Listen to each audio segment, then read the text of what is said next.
Hello everyone, welcome to our channel clear JIB CIB. Students, last lecture में हमने देखा था एबीएम का मॉड्यूल ए के यूनिट 1 का पार्ट 1। ठीक है, वहाँ पे हमने लिमिटेशंस डीमेरिट्स ऑफ स्टैटिस्टिक तक देखा था। अभी ये सेकेंड पार्ट है गाइस, मॉड्यूल ए का यूनिट 1 का ये पार्ट 2 है। स्टूडेंट्स, हमारे चैनल पे आपको जो CIIB की अभी एग्ज़ाम होने वाली है जून 2023 में न्यू सिलेबस के, वो सभी सब्जेक्ट्स के chapter wise word to word with detail explanation free of cost videos मिलेंगे। तो ये वीडियोस को एक्सेस करने के लिए और जल्द ही नोटिफिकेशन पाने के लिए चैनल को सब्सक्राइब करिए और बेल आइकॉन को प्रेस करना ना भूलिए। तो चलिए शुरू करते हैं। लास्ट वीडियो में हमने देखा था कि स्टैटिस्टिक्स क्या होता है। ठीक है, तो यहाँ से हम देखेंगे कुछ डेफिनेशंस कि स्टैटिस्टिक्स में क्या क्या डेफिनेशंस हम यूज़ करेंगे ताकि हमें आगे कैलकुलेशन में आसानी हो। तो पहली डेफिनेशन है पॉपुलेशन। अभी पॉपुलेशन क्या होता है, देखिए नाम से ही पता चलता है। पॉपुलेशन मतलब लोक संख्या, एक इसका मीनिंग निकलता है लोक संख्या। लेकिन पॉपुलेशन का ये चैप्टर में मीनिंग होगा गाइस कि टोटल पीपल या टोटल नंबर्स, जो टोटल ओवरऑल फिगर्स है वो सभी हम कंसिडर करेंगे। देखते हैं क्या है। It is the entire collection of observations, it could be person, animal, plant और things which is actually studied by researcher from which we may collect data. ठीक है, तो ये क्या है, एक तरीके का एंटायर कलेक्शन ऑफ ऑब्जर्वेशंस है। ये बहुत इंपॉर्टेंट है। पॉपुलेशन में एंटायर कलेक्शन ऑफ ऑब्जर्वेशन हम कंसिडर करेंगे, फिर चाहे वो रिगार्डिंग पर्सनस हो, एनिमल हो, प्लांट हो या थिंग्स हो। ठीक है, which is actually studied by researcher from which we may collect data. अगर हमें कुछ कंक्लूजन ड्रॉ करना है, कुछ डेटा रिट्रीव करना है, कुछ डेटा चाहिए, तो उसके लिए हम पूरा कलेक्शन ऑफ ऑब्जर्वेशन को कंसिडर करेंगे। It is entire group we are interested in and from which we need to draw conclusion. ठीक है, तो बेसिकली पॉपुलेशन क्या होता है, वो एक तरीके का एंटायर ग्रुप होता है। पूरे ग्रुप का हम कंसिडरेशन करेंगे जब हम डेटा ले रहे हैं। तो it is a entire group we are interested in and from which we need to draw conclusion. कि अगर सपोज एक एग्जांपल लेते हैं कि मुझे सेंसस ड्रॉ करना है, मतलब अगर सेंसस जब हम करते हैं, जब सेंसस होता है तो बेसिकली हम टोटल पॉपुलेशन गवर्नमेंट की तरफ से काउंटिंग होता है। तो वो केस में क्या होता है, पूरे पॉपुलेशन का काउंट होता है, right. Entire collection of observation होता है, उसमें कुछ डिवीजन नहीं होता। पॉपुलेशन मतलब सभी लोग, जितने भी लोग हैं वो सभी वो कैटेगरी में आएंगे। ठीक है, और फिर उन्हीं का डेटा लेके हम आगे कुछ जो भी हमें कंक्लूजन चाहिए वो ड्रॉ करेंगे। लेकिन उसके लिए हमें पूरा डेटा लेना पड़ेगा। So it is totally entire data. Basically population क्या होता है, एंटायर कलेक्शन या एंटायर ग्रुप ऑफ डेटा जो हमें लेना रहता है। ठीक है, इसका एग्जाम्पल देखते हैं।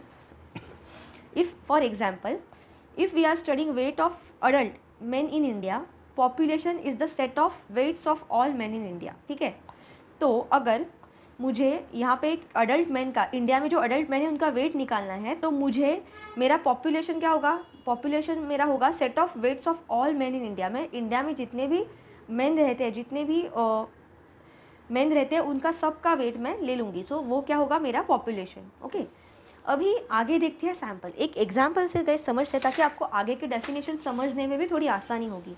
फॉर एग्जाम्पल,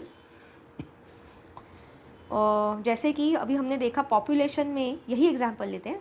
पॉपुलेशन में क्या था कि set of weight of entire man. Okay, या ऐसे देखते हैं कि सपोज पॉपुलेशन रहेगा नंबर ऑफ मैन, कि इंडिया में कितने मैन हैं। ठीक है, जो भी है डेटा, सपोज एक एग्जांपल लेते हैं, सपोज 1.30 करोड़ है पॉपुलेशन, तो एक एग्जांपल पकड़ के चलते हैं। सपोज 70 लाख मैन है। ठीक है, ठीक है, अभी फिलहाल फिगर नहीं लेते, एक एग्जांपल लेते हैं। नंबर ऑफ मैन मुझे चाहिए इन इंडिया, टोटल कितने मैन हैं इंडिया में, ये मुझे कैलकुलेट करना है। तो ये क्या रहेगा, मेरा पॉपुलेशन। तो मैं क्या करूँगी, जब मुझे टोटल नंबर ऑफ मैन चाहिए इंडिया में कितने हैं, तो वो केस में मैं सभी मैन का काउंटिंग करूँगी। तो ये क्या होगा, मेरा पॉपुलेशन। ओके, आगे डेफिनेशन देखते हैं। नेक्स्ट डेफिनेशन है सैम्पल। अभी नाम से ही पता चलता है स्टूडेंट, सैम्पल मतलब कुछ सैम्पल लेना। जैसे कि अभी हम दुकानदार के पास जाते हैं और बोलते हैं कि मुझे 10 किलो चावल चाहिए। तो अभी मैं अगर 10 किलो चावल ले रही हूँ, उसका कॉस्ट भी ज़्यादा होगा और क्वांटिटी ज़्यादा है, तो मुझे पता नहीं वो चावल कैसा है। तो मैं उसको क्या बोलूँगी, दुकानदार को, कि मुझे थोड़ा सा चावल सैम्पल दे दो, थोड़ा टेस्ट के लिए दे दो, ताकि मैं वो टेस्ट करके बता सकूँ कि मतलब मुझे वो अच्छा लगा या नहीं। तो मैं आगे जाके फिर उसका टोटल क्वांटिटी परचेस करनी है या नहीं वो मैं सोचूंगी। इसका मतलब क्या है, मैं उसका सैम्पल मांग रही हूँ। सैम्पल मतलब क्या है, लार्ज नंबर ऑफ डेटा में से, big data, entire collection of data में से कुछ पार्ट अगर हम ले लेते हैं, कुछ सिलेक्टेड पार्ट, तो वो जो सिलेक्टेड पार्ट रहेगा ना उसे कहते हैं सैम्पल। ये समझा? ये कंसेप्ट समझना बहुत ज़रूरी है स्टूडेंट्स। अगर आपको कंसेप्ट समझेगा तभी आप आगे क्वेश्चन सॉल्व कर पाओगे। सैम्पल मतलब क्या है कि लार्ज पॉपुलेशन में से अगर थोड़ा सा हिस्सा हम कुछ सेट, अगर उसके ऊपर कुछ कंडीशन लगा के कुछ हिस्सा साइड में ले लें तो वो सैम्पल कुछ हिस्सा रहेगा, उसे कहते हैं सैम्पल। डेफिनेशन देखते हैं तो आपको क्लियर हो जाएगा। Sometimes the population from which we need to draw conclusion is too large to study, at times it becomes time consuming and expensive. ठीक है, बेसिकली कभी कभी क्या होता है, हमें कुछ कंक्लूजन्स ड्रॉ करने के लिए जो डेटा चाहिए रहता है वो बहुत बड़ा रहता है, बहुत लार्ज डेटा रहता है, और वो डेटा में से स्टडी करके आउटकम निकालना डिफ़िकल्ट हो जाता है कभी कभी, अगर डेटा लार्ज हो, लार्ज क्वांटिटी में हो। तो ऐसे टाइम पे क्या करते हैं, तो ये बेसिकली केस होता है टाइम कंज्यूमिंग और एक्सपेंसिव, क्योंकि इतना सारा बिग डेटा जो भी मैक्सिमम क्वांटिटी है वो कलेक्ट करना टाइम कंज्यूमिंग भी और एक्सपेंसिव भी है। तो वो केस में हम क्या करेंगे, to save time and money generally a part of population is selected for study. तो ऐसे केस में क्या करते हैं कि टाइम और मनी सेव करने के लिए वो पॉपुलेशन का, पॉपुलेशन मतलब एंटायर कलेक्शन ऑफ डेटा, उसका कुछ पार्ट साइड में निकाल देते हैं, सिलेक्टेड पार्ट स्टडी करने के लिए, ताकि हमारा कंक्लूजन निकालना, एनालिसिस करके कंक्लूजन निकालना आसान हो। वही जो पार्ट हमने साइड में निकाला है उसी को कहते हैं सैम्पल। ओके, एक एग्जाम्पल देखते हैं। अभी जैसे कि मैंने अभी एक एग्जाम्पल दिया यहाँ पे कि मुझे नंबर ऑफ़ मैन चाहिए इंडिया में कितने हैं, तो मैंने टोटल जितने भी मैंने इंडिया में उन सभी का डेटा कैलकुलेट किया कि कितने हैं, लेकिन ये बहुत बड़ा डेटा है। अभी अगर मुझे सपोज़ इसमें से आगे देखना है कि एक मिनट, अगर सपोज़ ये टोटल नंबर ऑफ़ मैन में से मुझे ये देखना है कि कितने लोगों की सैलरी, सपोज़ कितने इनमें से मैन हैं जिनकी सैलरी या जिनकी मैं बोलूँ अर्निंग मंथली 50,000 से ऊपर है। हमारा लास्ट एक वीडियो का ही एग्जांपल लेते हैं, जिनकी मंथली अर्निंग 50,000 से ऊपर है। तो अगर मैं इंडिया के टोटल मैन लेती हूँ और उनमें से मुझे ऐसे नंबर ऑफ़ मैन निकालने जिनकी मंथली अर्निंग 50,000 से ऊपर है, तो ये डेटा बहुत बड़ा हो जाएगा, क्योंकि इतने सारे ऑब्वियसली मैन तो बहुत रहेंगे ही, और उनमें से एक एक की सैलरी को कंपेयर करके सॉर्ट आउट करना कि कितने की सैलरी 50,000 से प्लस है, ये बहुत डिफ़िकल्ट हो जाएगा मेरे लिए। तो उसके जगह मैं क्या करूँगी, ये काम आसान बनाने के लिए मैं सपोज़ यहाँ पे एक एज ग्रुप लेती हूँ। सपोज़ मुझे एक एज ग्रुप चाहिए 30 से लेके 35 के एज के जितने भी इसके बीच में जितने मैन हैं, उनमें से कितने मैन की सैलरी 50,000 से ऊपर है। मंथली अर्निंग, सैलरी मतलब यहाँ पे मंथली अर्निंग, क्योंकि कुछ कुछ लोगों का बिजनेस भी रहेगा। ठीक है, तो कितने जन की सैलरी 50,000 से ऊपर है। तो अभी अगर मैं ये केस को ये केस से कंपेयर करूँ स्टूडेंट्स, तो ऑब्वियसली ये केस मेरे लिए आसान है, क्योंकि यहाँ पे मुझे entire man, total population of man को कंपेयर करना है, उनमें से मुझे छांटना है कि कितने जन की 50,000 से प्लस है। तो ये डिफिकल्ट है, ये ज़्यादा डेटा है, इसमें बहुत ज़्यादा टाइम भी जाएगा और मेरा मनी भी जाएगा इन्वेस्टिगेशन करते करते, सॉर्ट आउट करते करते। लेकिन अगर मैं कुछ एज ग्रुप ले लूँ 30 से 35 के एज वाले जो मैन हैं, इनमें से कितने जन की सैलरी 50,000 से ऊपर है, मंथली अर्निंग 50,000 प्लस है, तो ये मेरे लिए थोड़ा इजी हो जाएगा। इसमें मेरा टाइम और मनी दोनों सेव होगा और मुझे जल्दी मैं कुछ कंक्लूजन तक पहुंच जाऊंगी कि कितना डिजिट है, कितने जन की मंथली अर्निंग इतनी है। तो ये इजी हो रहा है। तो ये मैं क्या कर रही हूँ, ये मैं एंटायर डेटा से, पॉपुलेशन से मैं कुछ डेटा साइड में निकाल रही हूँ। तो ये जो मैं गाइस साइड में निकाल रही हूँ ना, एक कंडीशन लगा के कुछ पार्ट, इसे ही कहते हैं सैम्पल। ये समझा आपको? अगर कुछ भी डाउट है तो आप कमेंट सेक्शन में पूछ सकते हो स्टूडेंट्स। तो मैं क्या कर रही हूँ, बेसिकली टोटल डेटा से, total entire set of data से कुछ डेटा साइड में निकाल रही हूँ, उसे ही बोलते हैं सैम्पल। मतलब कुछ डेटा जिसको यूज़ करके मैं कंक्लूजन ड्रॉ कर सकूँ। ठीक है, ये एग्जाम्पल से आपको ये आइडिया टोटली क्लियर हो चुकी होगी कि ये क्या है। ठीक है, सैम्पल किसे कहते हैं। आगे देखते हैं।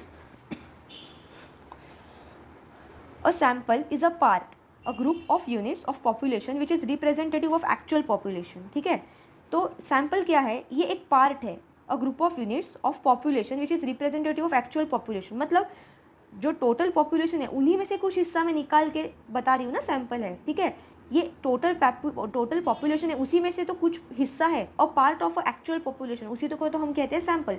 It is expected that valid conclusion are drawn about whole group. Okay, it is expected that valid conclusion are drawn about whole group, क्योंकि जब मैं थोड़े से पार्ट के डेटा को एनालाइज कर रही हूँ तो ऑब्वियसली मुझे एक वैलिड कंक्लूजन मिलेगा जो कि ज़्यादा एक्यूरेट होगा, क्योंकि मुझे कम से कम टाइम में वो मिलेगा, राइट, कम डेटा में मैं उसे कंक्लूड करूँगी as compare to whole data जो कि पॉपुलेशन के केस में हो रहा था।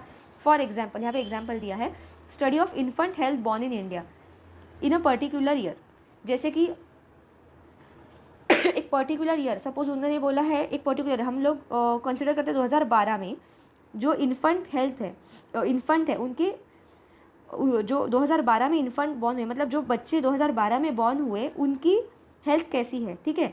तो इसका एनालिसिस करना मेरे लिए ज़्यादा आसान है, क्योंकि मुझे वो केस में सिर्फ 2012 में इंडिया में जिन बच्चों का जन्म हुआ है उनका एनालिसिस करना, तो this will be more accurate, right. आगे देखते हैं। तो ये था गाइस 2 डेफिनेशन, एक तो पॉपुलेशन और एक दूसरी थी सैम्पल। यहाँ तक समझा? पॉपुलेशन मतलब एंटायर सेट ऑफ डेटा, ठीक है, total collection of data, entire set मतलब ऑल बोल सकते हैं, और उसमें से कुछ पार्ट अगर निकालते हैं, कुछ पर्टिकुलर कंडीशन निकाल के फिर वो छोटे पार्ट में अगर हम एनालाइज करते हैं वो उसे कहते हैं सैम्पल, ठीक है। आगे देखते हैं। Data can be classified into 2 types based on their characteristics. अभी देखिए ये सब चीज़ों में ना गाइस, चैप्टर का नाम है स्टैटिस्टिक्स। स्टैटिस्टिक्स में हम यूज़ क्या करेंगे? डेटा। तो डेटा तो नॉर्मल सिंगल टाइप का नहीं होगा, उसके भी अलग अलग टाइप्स होंगे, वो टाइप्स के बेस पे ही हम उसमें आगे कैलकुलेशंस करेंगे। उसके कंसेप्ट हमें समझने हैं। आपको बेसिकली एक बार ये समझ में आ गया ना कि कंसेप्ट क्या है, तो कोई भी क्वेश्चन आप आसानी से कर सकते हैं। और ये जो अभी हम पढ़ रहे हैं, हर एक डेफिनेशन एग्जाम पर्सपेक्टिव से बहुत इंपॉर्टेंट है गाइस, क्योंकि ये फर्स्ट अटेम्प्ट है आपका, ठीक है, फर्स्ट एग्जाम है न्यू सिलेबस का, तो आसान क्वेश्चन आएंगे और ये बेसिक डेफिनेशन है, पूछे जाने के बहुत चांसेस है कि सैम्पल क्या होता है, पॉपुलेशन क्या होता है, या आपको एग्जाम्पल देंगे अलग अलग ऑप्शन में, चूज़ ऐसा एग्जाम्पल जो कि सैम्पल के डेफिनेशन को फॉलो करता है, या ऐसा एग्जाम्पल चूज़ करो जो कि पॉपुलेशन के डेफिनेशन को फॉलो करता है। मतलब ऐसे कोई भी क्वेश्चन वो फॉर्म करके आपको दे सकते हैं। तो आपको बेसिकली कंसेप्ट स्ट्रॉन्ग रखना बहुत इंपॉर्टेंट है। आगे देखते हैं।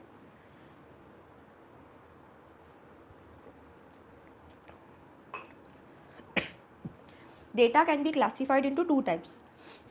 डेटा 2 तरीके का होता है, एक है वेरिएबल एंड दूसरा है एट्रीब्यूट्स। डेटा 2 तरीके का होता है। अभी डेटा न्यूमेरिकल भी हो सकता है और नॉन न्यूमेरिकल वैल्यू भी हो सकता है। तो देखते हैं क्या है ये वेरिएट्स नाम से ही पता चलता है कि वेरिएबल वैल्यू रहेगी, अलग अलग वैल्यू रहेगी, राइट। और characteristics that varies from one individual to another and can be expressed in numerical term is called as variate. For example wages of workers, price of commodity, marks of students. मतलब ऐसा data जो कि हर दूसरे data से अलग है और उसे न्यूमेरिकल टर्म्स में मतलब नंबर्स में उसे हम डिनोट कर सकते हैं, शो कर सकते हैं, तो उसी डेटा को हम कहते हैं वेरिएट। Are you getting? ऐसा डेटा जो कि एक इंडिविजुअल से अनदर डिफरेंट है और जो डेटा को हम नंबर के वैल्यू में, न्यूमेरिकल वैल्यू में डिनोट कर सकते हैं, शो कर सकते हैं, उसे कहते हैं variate. For example ways of workers, मतलब यहाँ पे आप बेसिकली नंबर के फॉर्म में वो डेटा को डिनोट कर सकते हो, तो उसे कहते हैं, वो डेटा को कहते हैं variate. Okay, ways of workers की कितनी सैलरी है, प्राइस ऑफ कमोडिटी, क्या प्राइस है कमोडिटी की, मार्क्स ऑफ स्टूडेंट्स, तो ये सब नंबर फॉर्म में आप डिनोट कर सकते हो, नंबर फॉर्म में आप दिखा सकते हो, न्यूमेरिकल वैल्यू में बता सकते हो, ठीक है, तो उसे कहते हैं वेरिएट। दूसरा डेटा का फॉर्म है एट्रीब्यूट्स। अभी देखते हैं एट्रीब्यूट क्या होता है। A characteristic that varies from one individual to another but can be expressed in numerical term but can't be expressed in numerical term, sorry, it's known as attribute। मतलब ऐसा data जो कि एक इंडिविजुअल से अलग तो है, ठीक है, it varies from one individual to another but it can't be expressed in numerical term, मतलब वो नंबर के फॉर्म में नहीं दिखाया जा सकता। जैसे कि for example colour of a ball, blue है, ब्लैक है, ग्रीन है, ऑरेंज है, रेड है, तो ये क्या है, ये एक उसका एट्रीब्यूट है, मतलब इसे हम नंबर के फॉर्म में नहीं दिखा सकते। ब्लू कलर को आप नंबर में दिखा सकते हो क्या? नहीं। ब्लैक को दिखा सकते हो क्या? नहीं, ठीक है। रिलीजन ऑफ अ ह्यूमन, किसी ह्यूमन का रिलीजन, किसी धर्म को आप नंबर में दिखा सकते हो क्या? नहीं, वो एक एट्रीब्यूट है, ठीक है, वो एक क्या बोलते हैं, जैसे कि आप समझ सकते हो इंग्लिश के फॉर्म में अगर मैं आपको बताऊँ, एक तरीके का नाउन आप समझ सकते हो, एक तरीके का नाउन है, या प्रॉपर नाउन ऐसे भी समझ सकते हो, मतलब ये एट्रीब्यूट है, इसे आप काउंट नहीं कर सकते, ये एक दूसरे से अलग तो है लेकिन नॉन काउंटेबल है, you can not express that in numerical term, तो वो डेटा को कहते हैं एट्रीब्यूट, ठीक है, यहाँ तक समझा। अभी आगे देखते हैं, जो न्यूमेरिकल डेटा है ना गाइस, जो वेरिएट, जिसे हम क्वांटिटेटिव डेटा भी बोलते हैं, उसके दो टाइप्स हैं, क्वांटिटेटिव और numerical variable can be further classified as discrete and continuous. तो जो नंबर के फॉर्म में हम डिनोट करते हैं ना, उसको आगे और दो चीज़ों में डिवाइड किया गया है, उसके भी दो क्लासिफिकेशन है। देखते हैं डिस्क्रीट क्या होता है। A variate which takes discrete or distinct value or in other words can take only countable and usually finite number of value is called as discrete variable. इसका मतलब ये है, देखिए अभी डेटा को तो हमने दो पार्ट में देखा, एक था वेरिएट मतलब जो नंबर के फॉर्म में दिखा सकते हो, और दूसरा था एट्रीब्यूट जिसे नंबर के फॉर्म में नहीं दिखा सकते। अभी जो न्यूमेरिकल डेटा था जिसे हम वेरिएट भी बोलते थे, उससे आगे दो टाइप में डिवाइड किया है, डिस्क्रीट एंड कंटिन्यूअस। डिस्क्रीट मतलब क्या कि जो data finite number of values है, मतलब जो डेसिमल जिसमें पॉइंट नहीं आएगा, कोई फ्रैक्शन नहीं आएगा, आप उसे टोटल नेचुरल नंबर में, जैसे मैं बता सकूँ, आप उसको नेचुरल नंबर में डिनोट कर सकते हो। ठीक है, मैथमेटिकल टर्म में अगर मैं आपको समझाना चाहूँ कि ऐसा डेटा जो कि डिस्क्रीट है, डिस्टिंक्ट वैल्यू तो है लेकिन वो काउंटेबल है, पॉइंट में नहीं है। पॉइंट में रहेगा तो आप उसको काउंट नहीं कर सकते ना, होल नंबर में जीरो भी आता है, मतलब एक नेचुरल नंबर, मतलब you can count that total number. ठीक है, जिसमें पॉइंट नहीं रहेगा, फ्रैक्शन नहीं रहेगा, जिसे हम फाइनाइट नंबर भी बोलते हैं, उस डेटा को कहेंगे डिस्क्रीट वेरिएबल। ठीक है, ऐसे डेटा को, for example number of members in a family, एक फैमिली में कितने लोग हैं, तो आप ऐसे नहीं बोल सकते ना मेरे फैमिली में 5.5 लोग हैं, नहीं। मतलब क्या, आप बोलोगे मेरे फैमिली में 5 लोग हैं सपोज, या मेरे फैमिली में 3 लोग हैं, तो मतलब 3 लोग अलग अलग है ना, it is a natural number. ठीक है, उसमें कोई डेसिमल नहीं है, कोई फ्रैक्शन नहीं है। आप ऐसा नहीं बोल सकते मेरे फैमिली में 3.5 लोग हैं।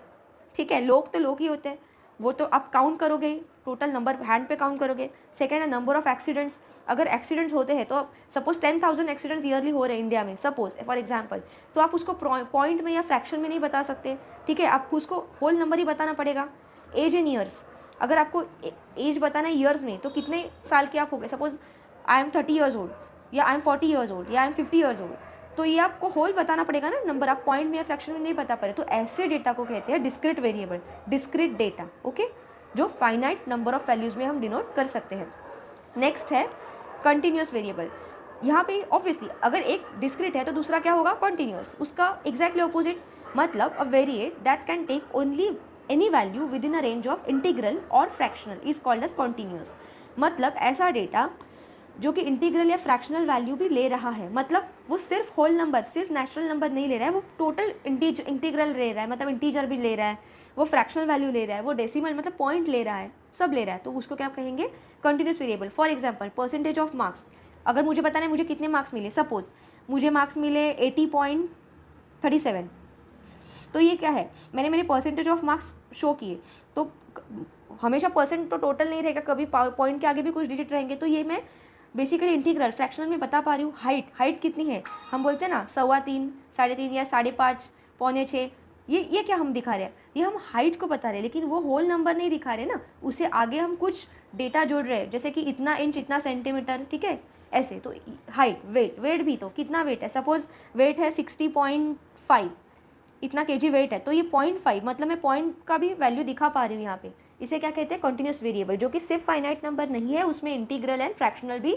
मौजूद है। ओके, तो ये दो टाइप्स है गाइस, जो न्यूमेरिकल डेटा है, क्वांटिटेटिव या न्यूमेरिकल डेटा है, जिसे हम वेरिएट भी बोलते हैं, उसके दो टाइप्स। अभी आगे देखते हैं, और एक नई चीज़ आ रही है, उसे कहते हैं पैरामीटर। पैरामीटर क्या होता है देखते हैं guys. Parameter is a numerical value और function of observation of entire population being studied. Okay, एक जो एंटायर हम पॉपुलेशन का डेटा लेते हैं, पॉपुलेशन मतलब जो एंटायर सेट ऑफ डेटा हम ले रहे हैं, उसमें से एक पर्टिकुलर वैल्यू या कोई फंक्शन जिसे हम यूज़ करेंगे for observation and for drawing conclusion, उसे कहते हैं पैरामीटर। ठीक है, it is usually an unknown value that is fix. ये एक अननोन वैल्यू है लेकिन वो फिक्स है। For example population mean, population median है, पॉपुलेशन स्टैंडर्ड डेविएशन, ये 3 तरीके के पैरामीटर्स है जिसे हम यूज़ करके वैल्यू निकालेंगे। ये हम आगे देखेंगे गाइस क्या है। यहाँ सिर्फ आप डेफिनेशन समझिएगा कि ये क्या है, कॉन्सेप्ट समझिए। जैसे ही सम्स वाला पार्ट आएगा मैं आपको वो भी अच्छे से एक्सप्लेन करूँगी, तो आपको ये सब जो भी टर्म्स नए नए आ रहे हैं क्लियर हो जाएंगे। ठीक है, तो पैरामीटर क्या होता है, जो एंटायर सेट ऑफ ऑब्जर्वेशन हम ले रहे हैं उसमें से कुछ डेटा लेना, कुछ फंक्शन, कुछ वैल्यू लेना और उसे स्टडी करना, उसे कहते हैं पैरामीटर। फॉर एग्जाम्पल इसका मैं आपको एक एग्जाम्पल देना चाहती हूँ ताकि आपको अच्छे से समझ में आएगा। जैसे कि हमने 1-2 दिन पहले देखा, हमारी जो लास्ट वीडियो था ना उसमें हमने देखा था, सपोज़ मेरे एक टेबल लिया जहाँ पे मैंने एक ऑफिस है, उसमें सीरियल नंबर कि कितने एम्प्लॉय है, कितने मैन है, ठीक है, कौन कितने मैन है, कितने फीमेल है, ये सब लिया मैंने, ठीक है, उनकी सैलरी हमने लास्ट एक वीडियो में हमारे एग्जाम्पल देखा था। तो पैरामीटर मतलब सपोज मुझे इसमें से एक चीज़ का डेटा चाहिए, ठीक है, उसका मुझे कुछ कंक्लूजन निकालना है, कुछ वैल्यू निकालना है। तो सपोज मैं मैन वाला पार्ट ले रही हूँ, तो ये क्या हुआ मेरा पैरामीटर। कौन से पैरामीटर पे मैंने लिया, मतलब मुझे इसका कुछ तो निकालना है, तो मैंने ये डेटा एक कुछ पर्टिकुलर फंक्शन लिया, फिक्स नहीं है, अलग अलग है इसकी वैल्यू पर भी, लेकिन मैंने लिया कि इसके ऊपर मैं कुछ पॉपुलेशन मीन निकालूंगी, पॉपुलेशन मीडियन निकालूंगी या पॉपुलेशन स्टैंडर्ड डेविएशन निकालूंगी, ठीक है, कुछ वैल्यू निकालने के लिए। तो ये है एक तरीके का फंक्शन हम टोटल एंटायर सेट से ले रहे हैं, इसे कहते हैं पैरामीटर। मतलब ये टोटल सेट को नहीं, इसको यूज़ करके हम जो निकालेंगे उसे कहते हैं, ठीक है। तो उसी के ये 3 टाइप्स है। Since parameter is unknown, it has to be calculated from sample. Obviously, अगर पैरामीटर अननोन है तो उसके लिए कुछ तो डेटा हमें लगेगा ना, जैसे कि मैंने ये टेबल में आपको बताया कि यहाँ पे मैं मैन का ये ले रही हूँ, मैन वाला एट्रीब्यूट ले रही हूँ ताकि मैं इसे कैलकुलेट कर सकूँ। तो पैरामीटर के लिए मुझे कुछ सैम्पल लगेगा, सैम्पल मतलब कुछ पार्ट ऑफ डेटा लगेगा out of total. Statistic is use to estimate parameter. अभी पैरामीटर एस्टिमेट करने के लिए स्टैटिस्टिक्स लगते हैं। ये जो कैलकुलेशन हम करेंगे किस बेसिस पे करेंगे, स्टैटिस्टिक्स को तो यूज़ करके ही करेंगे, इसीलिए स्टैटिस्टिक्स इसमें यूज़ होता है। और स्टैटिस्टिक्स इज़ अ क्वांटिटी और functional observation of sample data, ठीक है। तो बेसिकली स्टैटिस्टिक क्या होता है, क्वांटिटी और functional observation of a sample data. Statistics का जो हम कुछ कंक्लूजन निकाल के, कैलकुलेशन निकाल के जो हम निकालेंगे, जो आउटकम, जो हमारा एक्चुअली जो सेट ऑफ गोल है जो हमें निकालना है, उसके लिए हम रिफ़र क्या करेंगे, डेटा ही को रिफ़र करेंगे। लेकिन पूरा डेटा रिफ़र करेंगे क्या, नहीं, कुछ डेटा रिफ़र करेंगे, तो उसे क्या कहते हैं, सैम्पल डेटा। तो बेसिकली सैम्पल डेटा में सैम्पल डेटा को कलेक्ट करके उसमें स्टैटिस्टिक्स को अप्लाई करके हम एक्चुअली कंक्लूजन निकालते हैं, ठीक है। तो इसीलिए स्टैटिस्टिक्स को एस्टिमेटर भी कहा जाता है। Are you getting? स्टैटिस्टिक्स को एस्टिमेटर भी कहा जाता है। क्यों? एस्टिमेटर मतलब क्या, हम कुछ एस्टिमेट कर रहे हैं, कुछ एस्टिमेशन लगा रहे हैं, कुछ कैलकुलेशन करके, ऑब्जर्वेशन करके कंक्लूजन निकाल रहे हैं, कुछ गोल निकाल रहे हैं, ठीक है। तो इसीलिए उसमें यूज़ क्या करते हैं, स्टैटिस्टिक्स यूज़ करते हैं। किसको यूज़ करके, सैम्पल डेटा को यूज़ करते हैं, इसीलिए स्टैटिस्टिक्स को एस्टिमेटर भी बोला जाता है। ये ऐसे 1 लाइनर क्वेश्चन भी गाइज आपके एग्जाम में आ सकते हैं। ऐसा ब्लैंक दे देंगे, which is dash is called as estimator, या statistics is also called as dash. तो ये एक टाइप ऑफ डेफिनेशन ही हो गया। तो आपको ऐसे भी छोटे छोटे पॉइंट्स ध्यान में रखने हैं स्टूडेंट्स, सो दैट जब एग्जाम में ऐसे पूछे जाएंगे तो ब्लैंक ना हो, ठीक है। आगे देखते हैं डेटा। डेटा को आगे फिर 2 टाइप में डिवाइड किया गया है। कलेक्शन ऑफ डेटा, रिसर्चर्स और investigators need to collect data from respondents. देखिए, डेटा तो अचानक से तो आएगा नहीं हवा से उड़ के, डेटा को कलेक्ट करना पड़ेगा ना। अभी अगर डेटा चाहिए कैलकुलेशन के लिए तो डेटा आएगा कहाँ से, पहले तो उसको कलेक्ट करेंगे। कौन कलेक्ट करते हैं, रिसर्चर्स या इन्वेस्टिगेटर्स। जो भी ये डेटा फॉर्म कर रहे हैं वो पहले क्या करेंगे, डेटा कलेक्ट करेंगे। कहाँ से, रिस्पॉन्डेंट से, ठीक है। तो इसी के बेसिस पे फिर से डेटा के और 2 टाइप्स हो जाते हैं। देखिए गाइस, यहाँ पे ना हम ये वीडियो जब से हमने स्टार्ट किया है, हम डेटा के अलग अलग टाइप्स देख रहे हैं। डेटा के अलग अलग बेसिस पे अलग अलग पैरामीटर्स, अलग अलग मैट्रिक्स को यूज़ करके डेटा को यहाँ पे क्लासीफाई किया जा रहा है, ठीक है। जैसे कि पहले हमने क्या देखा, डेटा क्या है, क्वांटिटेटिव क्वालिटेटिव है। फिर देखा डेटा के 2 पार्ट्स क्या है, वेरिएट्स एंड एट्रीब्यूट्स, मतलब एक तो काउंटेबल है, एक तो नॉन काउंटेबल है, ठीक है।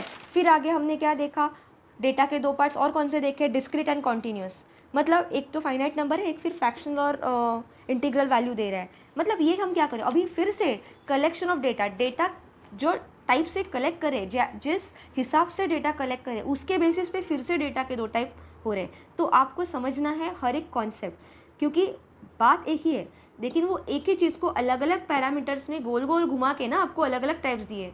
तो इट इज़ वेरी इजी, सिर्फ आपको समझना है, it is not at all difficult. एक बार आपको समझ में आया ना कि किस चीज़ पे कैसे क्लासिफिकेशन हो रहा है, तो it is very easy. Okay guys, कुछ डाउट रहेगा तो आप कमेंट सेक्शन में पूछ सकते हो। अभी देखिए, डेटा को जब कलेक्ट करते हैं ना रिसर्चर्स या इन्वेस्टिगेटर्स, तो वो कैसे कलेक्ट करें, कहाँ से कलेक्ट करें, बेसिकली वो कलेक्ट कर रहे हैं या वो खुद रिसर्च करके बना रहे हैं, खुद रिसर्च कर रहे हैं, खुद से लिख रहे हैं। तो वो बेसिस पे फिर से डेटा के 2 टाइप्स हुए, प्राइमरी एंड सेकेंडरी डेटा। ये मैंने लास्ट वीडियो में आपको बेसिक इसका एक्सप्लेन किया था। आपको, आपने अगर लास्ट वाला वीडियो देखा रहेगा तो आई वुड सजेस्ट गाइज, आप जो वीडियोस है कोई भी सब्जेक्ट के हमारे चैनल के देख रहे हो तो स्टार्टिंग से देखिएगा, क्योंकि अगर आप बीच में ही कोई वीडियोस चालू करोगे तो आपको कॉन्सेप्ट थोड़ा समझने में टाइम लगेगा। क्योंकि स्टेप बाय स्टेप जैसे आपको टेक्स्ट बुक में दिए हैं अलग अलग कॉन्सेप्ट्स, उसी हिसाब से हम यहाँ पे पढ़ा रहे हैं। तो आप जिस ऑर्डर वाइज मैंने यहाँ पे वीडियोस अपलोड किया, आप उसी ऑर्डर वाइज देखेंगे, पार्ट 1, पार्ट 2, पार्ट 3, तो आपको समझने में आसानी होगी और जल्दी आपको कॉन्सेप्ट ग्रास्प होगे, ठीक है।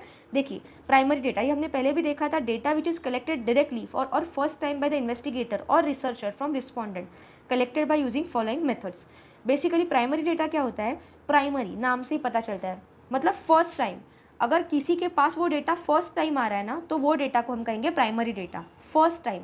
अभी फर्स्ट टाइम डेटा किसके पास आएगा, एक तो रिसर्चर के पास, कोई साइंटिस्ट रहेगा, वो कुछ रिसर्च करेगा और बाद में वो डेटा को पब्लिश करेगा कि इतना ऐसा ऐसा रिसर्च मैंने किया, तो वो डेटा रिसर्चर तो फर्स्ट टाइम हैंडल कर रहे हैं, फर्स्ट टाइम ही वो उसको हैंडल कर रहे हैं, उससे वो डेटा मिल रहा है। या इन्वेस्टिगेटर मतलब क्या, अगर कोई केस है, किसी केस में कुछ इन्वेस्टिगेशन चल रहा है, तो ऐसा डेटा है जो डिस्क्लोज नहीं है और फिर इन्वेस्टिगेशन के बाद किसी पर्सन को वो डेटा मिला, तो investigator is the first person to handle that data. वो पहला पर्सन रहेगा जो वो डेटा को देखेगा, जो वो डेटा रीड करेगा, जो वो डेटा समझेगा और फिर वो बाकी लोग को बताएगा। तो इसीलिए वो डेटा हो गया प्राइमरी डेटा, जिसे फर्स्ट टाइम हैंडल किया जा रहा है, ठीक है। फर्स्ट टाइम उसे यूज़ हुआ और डायरेक्टली फर्स्ट टाइम उसे लिया जा रहा है, ठीक है, उसे कहते हैं प्राइमरी डेटा। यहाँ तक समझा। अभी ये डेटा में भी दो टाइप्स है प्राइमरी डेटा में, कि ये डेटा कलेक्ट करने के अलग अलग मेथड्स है, वो देखते हैं क्या है।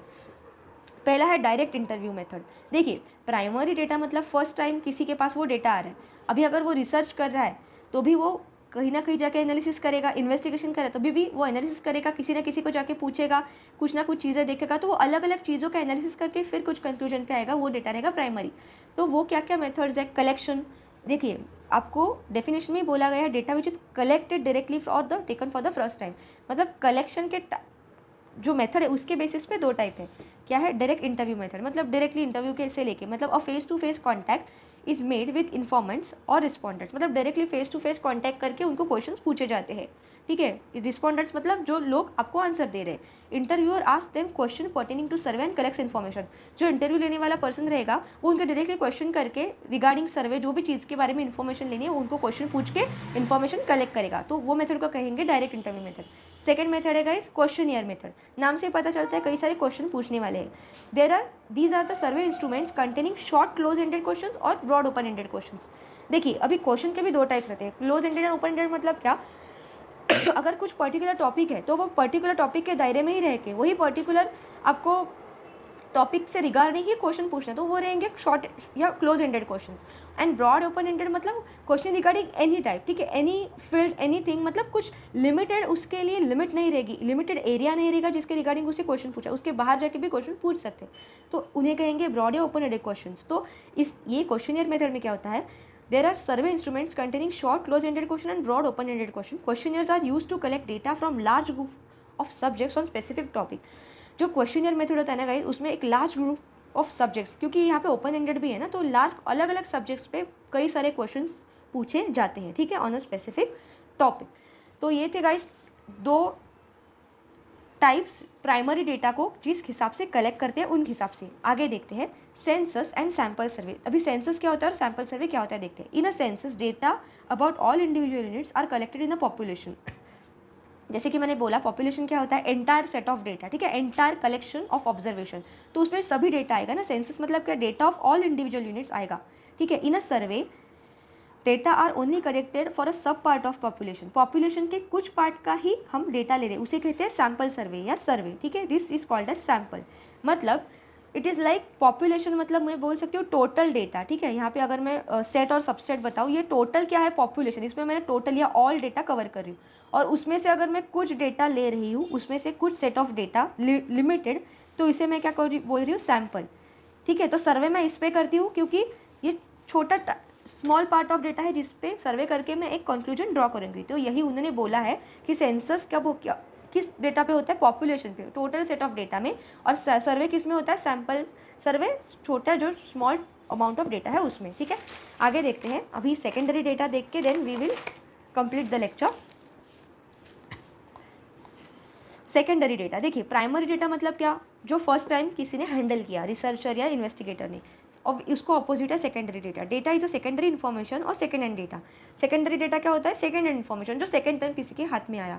The data which have been already collected and process by some agency और पर्सन्स, मतलब ऐसा डेटा जो ऑलरेडी कलेक्ट हो चुका है और किसी एजेंसी ने वो डेटा को ऑलरेडी प्रोसेस किया है और बाद में वो सेकेंड टाइम किसी के हाथ में आ रहा है। सेकेंड हैंड डेटा बोल सकते हो, मतलब सेकेंड टाइम आ रहा है, फर्स्ट टाइम नहीं आ रहा है। ऐसे डेटा जो किसी ने ऑलरेडी उसको रीड कर लिया है, ठीक है। फॉर एग्जाम्पल किसी न्यूज़पेपर ने अगर कुछ न्यूज़ पब्लिश की तो वो न्यूज़पेपर के लिए फर्स्ट है, मतलब फर्स्ट डेटा है, फर्स्ट टाइम वो उसको पब्लिश कर रहे हैं, तो फर्स्ट टाइम वो उसको रीड कर रहे हैं, वो खुद ही लिख रहे हैं ना। लेकिन जो रीडर्स है न्यूज़पेपर के, उनके लिए वो डेटा क्या हो जाएगा? Secondary data. क्यों? क्योंकि वो सेकेंड टाइम रीड कर रहे हैं, वो फर्स्ट टाइम किसी और ने ऑलरेडी पढ़ लिया है, उसको हैंडल कर लिया है, सेकेंड टाइम वो रीडर के हाथ में आ रहा है, तो उसे कहते हैं secondary data. According to MM Blair, secondary data are those already in existence and which have been collected for some other purpose, ठीक है। सेकेंडरी डेटा MM ब्लेयर जो है, ये आपको थोड़ा याद रखना है, ऐसे क्वेश्चंस पूछे जा सकते हैं। MM ब्लेयर जो थे उनके हिसाब से सेकेंडरी डेटा क्या है? जो ऐसा डेटा जो ऑलरेडी एग्जिस्टिंग है और अभी जिसको सेकेंड टाइम कलेक्ट किया जा रहा है कुछ अदर पर्पस के लिए, मतलब कुछ एनालिसिस करना है, कुछ कंक्लूजन ड्रॉ करना है, कुछ स्टडी करना है, ठीक है, कहीं और कुछ चीज़ के लिए उसे सेकेंड टाइम कलेक्ट किया जा रहा है जो ऑलरेडी एग्जिस्टेंस में है। तो ये एग्जाम पर्सपेक्टिव से इंपॉर्टेंट है guys. What is secondary data as per MM Blair, ठीक है, ये आपको डेफिनेशन दिया जाएगा और ऐसा किसने कहा है, ऐसे भी आपको ऑप्शन में दिए जा सकते हैं, तो ये आपको याद रखना है। फॉर एग्जाम्पल देखते हैं सेकेंडरी डेटा के एग्जाम्पल्स क्या है।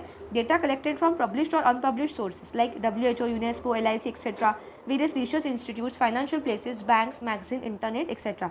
मतलब जो अलग अलग ऑर्गेनाइजेशन है जैसे कि WHO, यूनेस्को, LIC, उन्होंने कुछ डेटा पब्लिश किया या अनपब्लिश डेटा जो कि अलग अलग हम बुक से पढ़ सकते हैं, ठीक है। रिसर्च इंस्टीट्यूट ने कुछ लिखा, कुछ फाइनेंशियल प्लेसेस में अगर हमने कुछ डेटा पढ़ा, कुछ ऐसा बोर्ड लिखा है तो वो सेकेंड टाइम है लोग जब उसको पढ़ेंगे। बैंक्स ने अगर कुछ डेटा रिलीज़ किया, मैगजीन्स में कुछ छपा या इंटरनेट पे कुछ डेटा है जो ऑलरेडी इंटरनेट पे ब्रॉडकास्ट ऑलरेडी अपलोडेड है, पब्लिश्ड है, तो अभी जब सेकेंड यूजर्स उसको पढ़ेंगे तो उनके लिए वो सेकेंडरी डेटा हो जाएगा। तो guys this was about secondary data. यहाँ तक आपको समझा कि प्राइमरी डेटा क्या और सेकेंडरी डेटा क्या। एक बार ये कॉन्सेप्ट आपको समझ में आ गया तो आगे कुछ भी डिफिकल्ट नहीं है। अभी हम जल्दी ही इसके फंक्शंस देखते हैं, डिस्टिंग्विशेस देखते हैं, क्या डिस्टिंक्शंस है ये दो डेटा में, ठीक है। देखो पहला बेसिक तो डिस्टिंक्शन ये है कि प्राइमरी डेटा तो फर्स्ट टाइम कलेक्टेड है, ठीक है। First time collected data is called as primary data and data collected through some publish और unpublish source is called as secondary data, ठीक है। ये हमने देखा। Primary data in hands of persons can become secondary for all others, मतलब एक इंसान के हाथ में अगर कुछ प्राइमरी डेटा है, फर्स्ट टाइम उसको हैंडल कर रहा है, तो वो डेटा जब किसी और इंसान के हाथ में जाएगा तो ऑब्वियसली वो उस टाइम सेकेंडरी हो जाएगा क्योंकि वो सेकेंड टाइम उसके हाथ में जा रहा है, ठीक है। सेकेंड पर्सन है उसे रीड करने वाला। एंड लास्ट डिस्टिंक्शन है primary data are original as they are collected for the first time from respondents directly और बाय प्रिपेयरिंग क्वेश्चनर्स, ठीक है। So they are more accurate than secondary data. इसका मतलब समझिए, जो प्राइमरी डेटा है ना, सपोज किसी साइंटिस्ट ने कुछ इन्वेंशन किया, ठीक है, और उसने वो वर्ल्ड को बताया, ठीक है। सपोज उसने TV पे आके बताया या उसने कुछ वीडियो के रिगार्डिंग उसने बताया कि ऐसा ऐसा मैंने इन्वेंशन किया है, ऐसा ऐसा मुझे उसके आउटकम्स मिले, ऐसा रिसर्च मैंने किया है, ठीक है। तो वो पर्सन जब वो डेटा पब्लिश करे वो प्राइमरी डेटा है क्योंकि वो फर्स्ट टाइम दुनिया को बता रहा है, राइट। तो वो ऑब्वियसली एक्यूरेट रहेगा क्योंकि वो एज इट इज़ बताएगा वो डेटा वर्ल्ड को। लेकिन जब जो इंसान उसे सुनेगा, सपोज TV पे कोई इंसान उसको सुन रहा है, A पर्सन उसको सुन रहा है, तो जब A वो डेटा बाद में उसके किसी फ्रेंड B को जाके बताएगा कि मैंने ऐसे ऐसे न्यूज़ पढ़ी, ठीक है, TV चैनल पे, तो उसने ऐसे ऐसे इन्वेंशन किए, तो ज़रूरी नहीं जैसा वो साइंटिस्ट ने पब्लिश किया था, साइंटिस्ट ने जैसे बताया था original primary data, same to same A B को बताए, नहीं, वो काश में भी वो उसमें कुछ खुद से चेंजेस करके B को बताएगा। जब डेटा वो B डेटा C को बताएगा फिर और उसमें कुछ चेंजेस करके बताएगा, मतलब फुल्ली 100% वो सेम नहीं रहेगा, थोड़ी एक्यूरेसी में कम ज़्यादा हो सकता है। इसीलिए प्राइमरी डेटा मोर एक्यूरेट है देन सेकेंडरी डेटा, ठीक है। But the collection of primary data requires more time, money and energy than secondary data. लेकिन जो प्राइमरी डेटा है ना, उसे कलेक्ट करने के लिए ज़्यादा टाइम लगता है क्योंकि जब डेटा फर्स्ट टाइम किसी डेटा को फाइंड आउट करना है, रिसर्च करना है, इन्वेस्टिगेशन करना है, तो उसके लिए टाइम जाएगा, उसके लिए मैन पावर लगेगी, मनी लगेगा, एनर्जी जाएगी, ठीक है। तो ये थोड़ा ज़्यादा कॉम्प्लेक्स हो जाता है। इसके कंपैरिजन में जो सेकेंडरी डेटा है वो इजीली अवेलेबल रहता है, किसी ने ऑलरेडी पब्लिश किया है, अनपब्लिश्ड है, कहीं ना कहीं से में मिल जाता है, तो वो एक्सेस करना ज़्यादा आसान है, उसमें time, money and energy save होगी, ठीक है। लेकिन वो एक्यूरेसी में थोड़ा बहुत कम ज़्यादा हो सकता है। तो guys this was our video of ABM unit module A unit 1 part 2। इसके आगे के वीडियो में हम देखेंगे classification and tabulation of data guys. यहाँ तक आपको ये वीडियो कैसा लगा ज़रूर कमेंट सेक्शन में मुझे बताइएगा। अगर आपको अच्छा लगा तो लाइक ज़रूर कीजिएगा, और ऐसे ही आपको सभी सब्जेक्ट के सभी लेक्चर्स फ्री ऑफ कॉस्ट हमारे चैनल पे मिलेंगे। लेकिन उसके लिए आपको चैनल को सब्सक्राइब करना है, बेल आइकन को प्रेस करना है, और ये फ्री ऑफ कॉस्ट है गाइस। तो अभी जो आने वाले न्यू सिलेबस की एग्ज़ाम होने वाली है CIB की, तो मैक्सिमम अपने फ्रेंड्स के साथ ये शेयर कीजिए ताकि सभी बच्चों को इसका फ़ायदा हो। और कुछ भी कमेंट रहे कमेंट सेक्शन में पूछेगा, और चैनल पे बने रहिएगा क्योंकि डेली कंटिन्यूसली आपको वीडियोस मिलने वाले हैं सभी न्यू सिलेबस के टॉपिक्स में भी एंड ओल्ड सिलेबस में भी। जो भी सब्जेक्ट्स ओल्ड है लेकिन वो कैरी फॉरवर्ड तो होंगे ही, तो वो सभी आपका यहाँ पे प्रिपरेशन हो जाएगा। Thank you guys for